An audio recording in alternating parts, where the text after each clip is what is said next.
पुर्तगाली इंडिया में आकर बसने वाले सबसे पहले और सबसे बाद में जाने वाले फॉरेनर हैं और इस बीच में उन्होंने अपनी एक ऐसी छाप छोड़ी है हमारे देश में जो आज भी टूरिस्ट स्पॉट्स के रूप में फेमस है। इनमें से एक सबसे फेमस जगह तो हम जानते ही हैं, हमारा प्यारा गोवा, और दूसरी जगह जो काफ़ी अंडररेटेड है वो है एक खूबसूरत सा आइलैंड दीव। इस खूबसूरत से आइलैंड में एक टूरिस्ट अट्रैक्शन के लिए सारी चीज़ें हैं, जैसे शांत और क्लीन ब्लू फ्लैग वाले beaches, infrastructure, history, nature, greenery, caves और बहुत कुछ। तो आइए एक्सप्लोर करते हैं इस छोटे और खूबसूरत से आइलैंड को और देखते हैं वो कौन कौन सी जगह हैं जो आपको ज़रूर देखनी चाहिए। तो आइए जुड़िए हमारी यानी कि हाइकिंग वुड्स की जर्नी के साथ।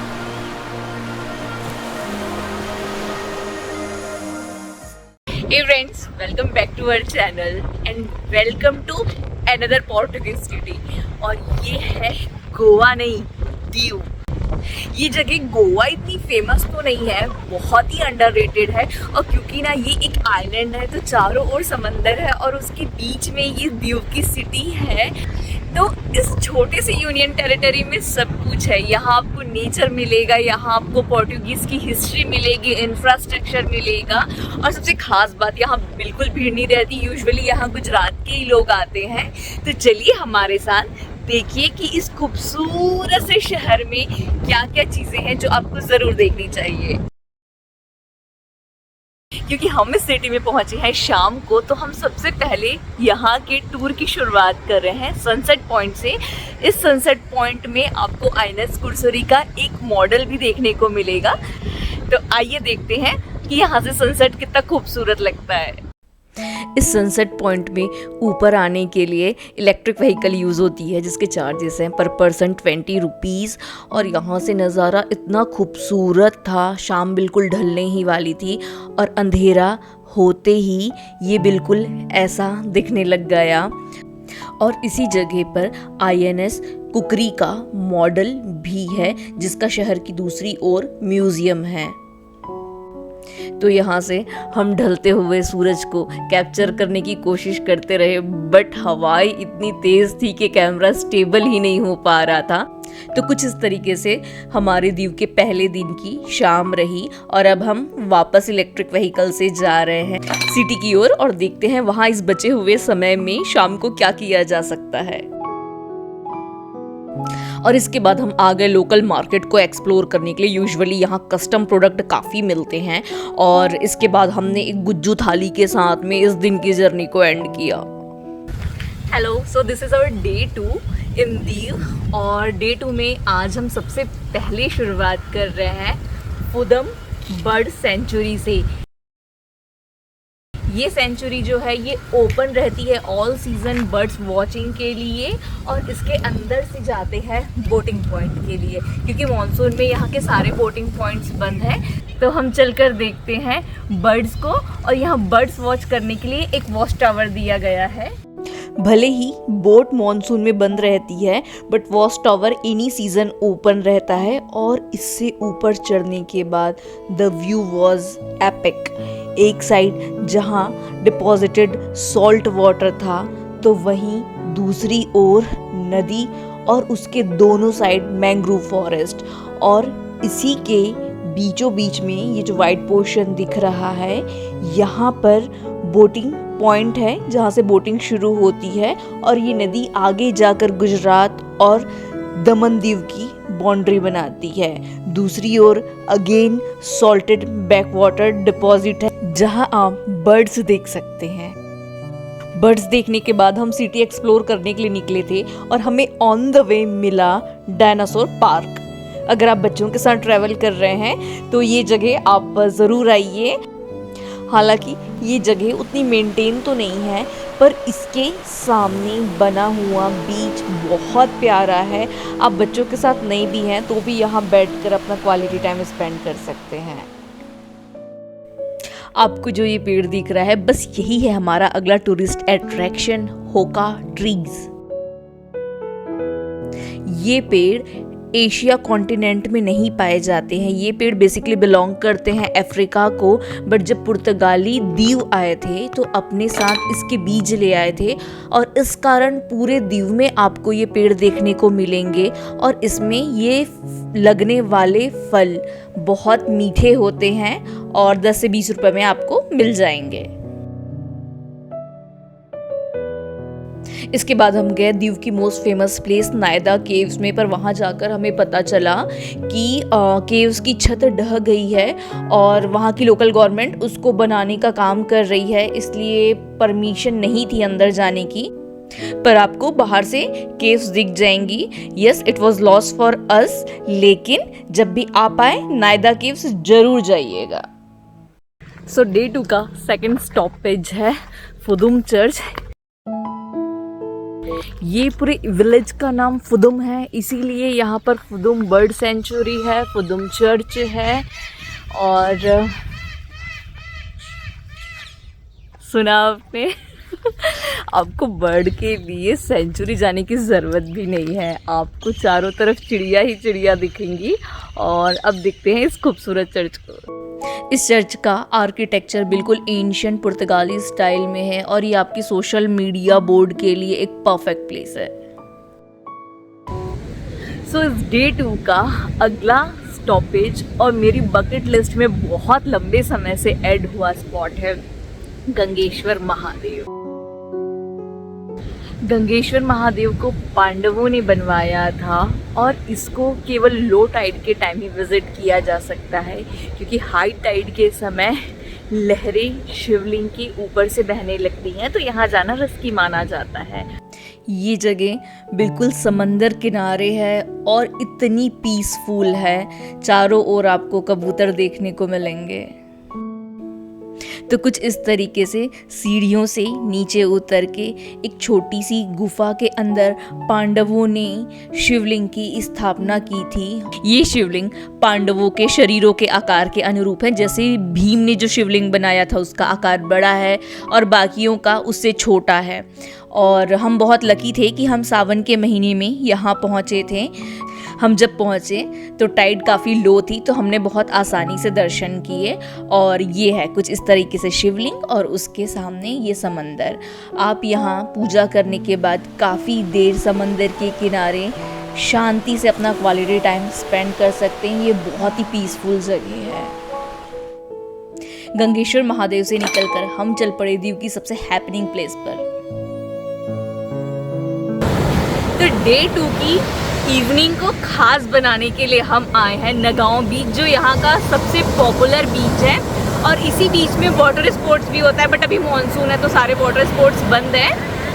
तो यहाँ पे है एक छोटा सा शॉपिंग मार्केट और सबसे फेमस रिजॉर्ट्स और होटल्स भी यहीं पे हैं। बट हमने दीव सिटी में होटल्स हमारे चूज़ किए थे, तो हम यहाँ अपनी इवनिंग एंजॉय करने आए हैं।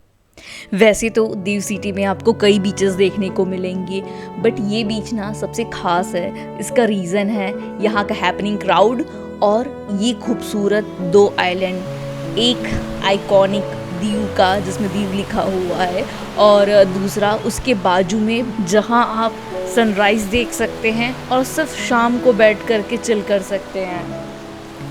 आप जब भी यहाँ आएँ इस छोटे से टीले में ज़रूर जाइएगा बीच के अलावा, क्योंकि यहाँ बैठकर टाइम स्पेंड करना अपने आप में एक बहुत अच्छी मेमोरी थी। तो नागांव बीच में सनसेट और डिनर एंजॉय करने के बाद हम वापस चल पड़े सिटी को एक्सप्लोर करने के लिए। और हम बेस्ट बात ये थी हमारी ट्रिप की कि हमारे पास सेल्फ ड्रिवन कार थी और रात में इस आइलैंड में लॉन्ग ड्राइव एंजॉय करने की मज़े ही कुछ और हैं। और इस तरीके से हमारी डे 2 की भी जर्नी ख़त्म हुई। Good morning again. और ये है हमारा दीव का डे 3 और कल का दिन ना हमने काफ़ी रिलैक्स किया। तो आज का दिन है बहुत सारी जगहों को देखने के लिए, इसलिए हम सुबह 7 बजे से निकल गए हैं और इस विंटेज सिटी के हेरिटेज को देखने के लिए दिन की शुरुआत करते हैं हेरिटेज वॉक से।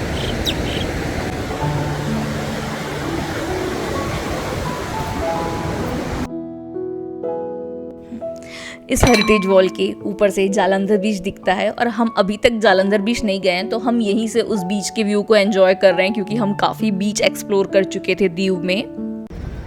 ये जो हेरिटेज वॉक है, एंशियंट टाइम में ये सिटी वॉल था और इसी सिटी वॉल के अंदर पूरी सिटी रहती थी।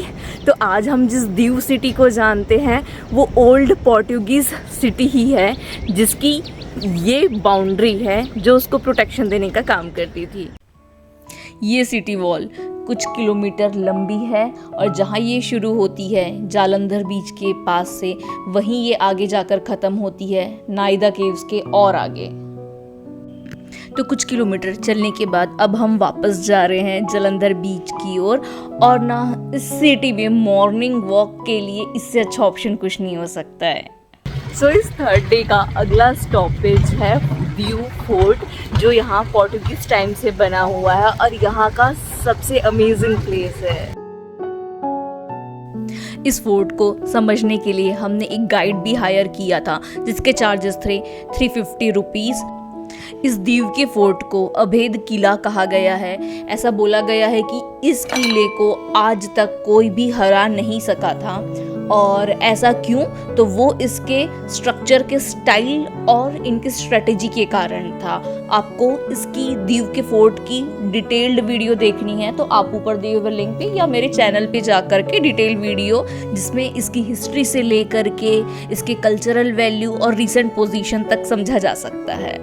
सो ये जो फोर्ट दिख रहा है ये है दीव का अगला टूरिस्ट अट्रैक्शन, पानी कोठा फोर्ट।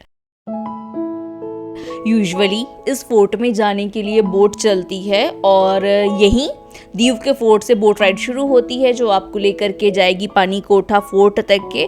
बट करेंटली इस फोर्ट को होटल में कन्वर्ट किया जा रहा है, जिस कारण बोटिंग बंद है। तो अगर आप आएँ तो एक बार यहाँ चेकआउट ज़रूर कर लीजिएगा कि यहाँ पर होटल है या बोटिंग के थ्रू फोर्ट घुमाया जा रहा है। सो फोर्ट से निकलने के बाद हमारा अगला स्टॉपेज है INS खुकरी म्यूजियम। ये नेवी का शिप था जिसे 2022 में डिकमीशन किया गया और उसके बाद से ये म्यूजियम बन गया है। चलिए इस म्यूजियम के टिकट चार्जेस हैं 100 रुपीज़ पर पर्सन।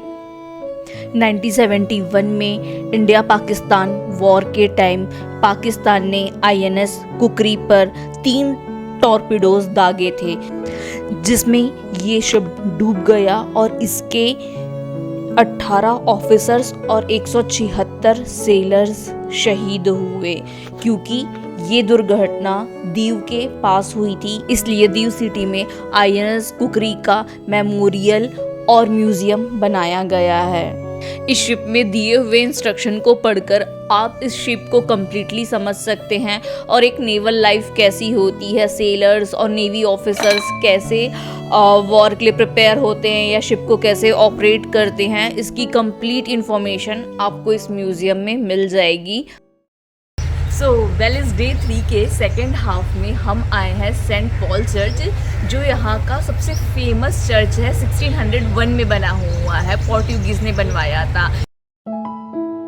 क्योंकि दीव बहुत सनी रहता है, आप पूरा दिन ट्रैवल नहीं कर सकते, तो एक छोटा सा ब्रेक लेकर के अब हम चलते हैं सेंट पॉल चर्च को। इस 413 साल पुरानी चर्च का आर्किटेक्चर स्टाइल बिल्कुल गोवा के बेसिलिका ऑफ बॉब जीसस जैसा है, जो काफ़ी फेमस है। और ये आर्किटेक्चर स्टाइल स्पेशली इंडिया के लिए डिज़ाइन की गई थी। इस चर्च से निकलने के बाद अब हम जा रहे हैं दीव म्यूजियम, जो केवल यहाँ से आधा किलोमीटर के डिस्टेंस पे है।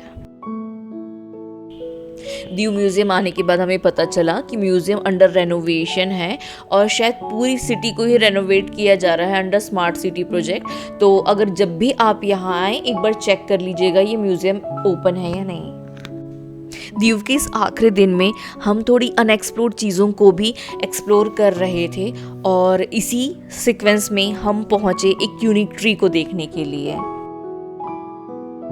तो सेंट पॉल चर्च से निकल के अभी हम आए हैं रूघर ट्री देखने के लिए। ये पेड़ बहुत ज़्यादा पॉपुलर है सोशल मीडियाज़ में और इंटरनेट पे मैंने इसके बारे में पढ़ा था कि ये 400 साल पुराना पेड़ है और ये फेमस है अपने जायंट ट्रंक के लिए। OMG, this trunk is really very huge. तो अभी मुझे नहीं पता आपको ये कैमरा में समझ आ रहा है कि नहीं ये कितना जायंट है, लेकिन पेड़ लिटरली बहुत चौड़ा था। इतनी मोटी शाखाएं मैंने इससे पहले केवल हैदराबाद के मेडागास्कर के एक ट्री में देखी थी। तो हम सिटी से बाहर जा रहे थे और इससे पहले हम चक्रतीर्थ बीच में रुके थे कुछ टाइम के लिए। तो अगर आपके पास समय है तो आप इस बीच को भी एक्सप्लोर कर सकते हैं। नेट में हमने पढ़ा था कि दीव में एक बहुत एंशियंट टेम्पल है, तो हमारा मन किया कि हम वहाँ विज़िट ज़रूर करें। ये है गोमती माता टेम्पल और ये सिटी से थोड़ा दूर है, बट इस टेम्पल के सामने भी एक बहुत खूबसूरत सा बीच है और यार्ड एरिया है। मंदिर से निकलने के बाद वहाँ पास में ही एक और टूरिस्ट अट्रैक्शन है, नक्षत्र वन। अगर आप अपने बच्चों के साथ आ रहे हैं तो नक्षत्र one is a very good option in Diu. ये एक पार्क है जहां आप बच्चों के साथ टाइम स्पेंड कर सकते हैं और उन्हें नेचर के बारे में सिखा सकते हैं। अनफॉर्चुनेटली ये जगह भी आज हमें बंद मिल रही है। शायद सब कुछ अंडर कंस्ट्रक्शन है because of smart city maintenance. और पूरा आइलैंड एक्सप्लोर करने के बाद अब हम चल पड़े थे एक ऐसी जगह जो रिसेंटली बहुत फेमस हुई थी और न्यूज़ में भी बहुत चर्चा में थी। तो इस दीव की ट्रिप को एंड करने के लिए हम आए हैं यहाँ की सबसे खास जगह जो है घोगला बीच। इस बीच को ब्लू फ्लैग मिला हुआ है और इंडिया में केवल 12 बीच ही ऐसे हैं जिन्हें ब्लू फ्लैग का टाइटल मिला हुआ है। ब्लू फ्लैग का टाइटल दिया जाता है क्लीनेस्ट बीच को। होने वाली बारिश से बचने के लिए जगह जगह हट्स बनाए हुए हैं। यहाँ पे एक वॉच टावर है जिसमें लाइफ गार्ड्स अवेलेबल हैं। तो बीच की क्लीननेस डिपेंड करती है कि उसके आसपास कैसी एमिनिटीज़ अवेलेबल हैं। तो यही देखने के लिए मैं जा रही हूँ अभी ओपन शावर और वॉशरूम देखने के लिए, क्योंकि बाहर से इतने अमेजिंग हट्स बने हुए हैं। अंदर चलकर देखते हैं।